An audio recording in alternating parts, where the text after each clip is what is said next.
With so many stars dominating the NBA, sometimes great players go unnoticed, are underappreciated, and people don't understand how good they are. So today, I'm talking about some underrated players in the NBA today in no specific order. Now, this is my opinions. These are players that I think are underrated. They don't get enough credit, and people don't understand how truly good these individuals are. So, before the video starts, smash that like button and subscribe for more NBA news and discussions. Without further ado, let's begin the video.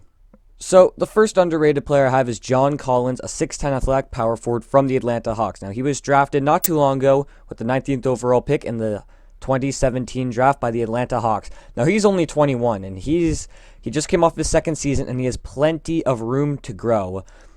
He averaged 19.5 points this last season with 10 rebounds and 2 assists, so that's pretty good. He heavily improved from his rookie season, where he showed flashes of brilliance. And, in his rookie season, some people didn't think that he was going to do as good in his second season and make that big of jump because he didn't have as much hype coming into the draft because he overachieved as a 19th overall pick. But he proved the haters wrong and averaged 19.5 points and 10 rebounds as a second option on the Atlanta Hawks team. Now, he missed some games with injury. He only played like 63 games, but he still had a very, very good sophomore season. He's great on the offensive glass. He could run the floor, finish around the rim, and catch lobs. He's also improved his shooting from outside the arc and his efficiency. His on-ball defense has gotten better. It's still nowhere near where you want it to be, but the potential is there because he is a lengthy 6'10", just athletic monster. Now, the reason he doesn't get enough attention is because he plays for the Atlanta Hawks, which isn't really a big team. When you think Atlanta Hawks, you mostly only think of Trae Young. You don't really think of John Collins, and he's a very good young player with a very high ceiling. And he's kind of in the shadow of Trae Young, but I like him as that second option. He's a great pick-and-roll guy, and I think that there's just not enough discussion around him when you talk about the 2017 draft and when you talk about young NBA power forwards in general. Most people talk about Lauri Markkanen, Kyle Kuzma, Pascal Siakam, but I think that John Collins has entered himself in that conversation, and that's why he is on this list. Next up, we have Malcolm Brogdon, the former Rookie of the Year who just came off his third NBA season at the age of 26. Now, he's improved every single year he's been in the NBA, and he was a great role player this year next to Giannis on the best regular season team in the NBA. He's a decent floor general and playmaker when Giannis is off the court, but when he's on the court with Giannis, he provides great spot shooting, efficiency from behind the arc, and spacing when he's on. He averaged 16 points, 5 rebounds, and 3 assists this year and joined the elite 50-40-90 club by shooting 51% from the field, 43% from three-point range, and 93% from free throw. Now, there's so many great players in Milwaukee that are talked about, and Brogdon is one that just isn't talked about that much. No one really knows how good he is. He's efficient. He's just a great player that you want to have. He averaged 16 points this year, and he is extremely underrated. Next up on the list, we have Josh Richardson, who is a former second overall pick wing from the Miami Heat. Now, most of the attention on the Heat this year was about Dwayne Wade and his last dance and his last final NBA season, and no one really talked about Josh Richardson, and no one really paid close attention to him. In the first month of the NBA season, in the first 7 games, he averaged 20 points per game, and in my opinion, I thought he was going to win Most Improved Player throughout the first couple games that we've seen because no one else really showed it, but then he started to fall off, but he's still great defensively. He also averaged 17 points, 4 rebounds, and 4 assists. He played great defensively, obviously. He shot pretty good from 3, pretty good from the field. He played a lot of minutes, though, so he didn't shoot as efficiently because, he had to take a lot of those shots.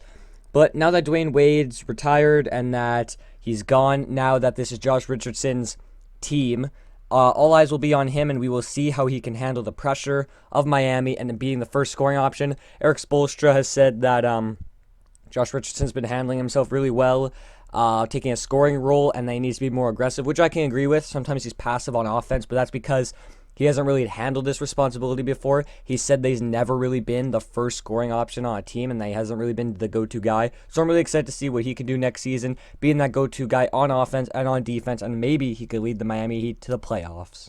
Next on the list is Jrue Holiday. Now, most of the attention from the Pelicans this season was drawn on Anthony Davis and all the trade rumors, but Jrue Holiday silently had the best year of his career. He only played 67 games and averaged a lot of minutes, but he averaged 21, 5, and 8 with not bad shooting. He is an amazing defender.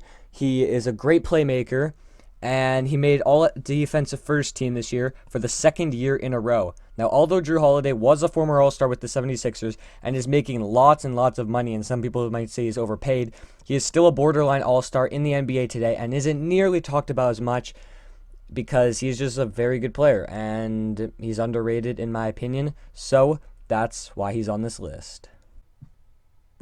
With so many stars dominating the NBA, sometimes great players go unnoticed, are underappreciated, and people don't understand how good they are. So today, I'm talking about some underrated players in the NBA today in no specific order. Now, this is my opinions. These are players I think are underrated. They don't get enough credit, and people don't understand how truly good these individuals are. So, before the video starts, smash that like button and subscribe for more NBA news and discussions. Without further ado, let's begin the video.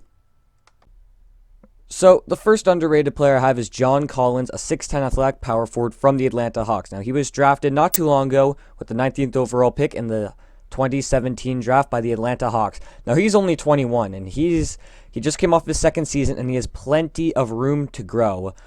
Thank you for watching. There are lots of underrated players in the NBA that I purposely missed out on, so comment down below who you think should be in the next underrated players list. Also, subscribe so that you never miss an upload. That's all for me now. I'll see you in the next one. Take care and goodbye.